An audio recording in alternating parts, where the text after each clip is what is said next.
ఇక్కడ ఇచ్చిన పట్టికలో కొన్ని ఆహార పదార్థాల సగటు రేట్లు మరియు నెలకి కుటుంబం వినియోగము ఎంతో చూపిస్తుంది చూడండి.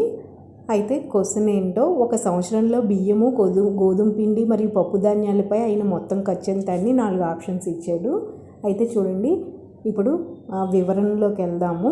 బియ్యము చూడండి 20x60 అంటే 20 కేజీలు, 60 కేజీకి 60 రూపాయలు అనమాట. 20x60 అంటే 1200. అలాగే గోధుమ పిండి 35x30 1050 రూపాయలు అవుతుంది.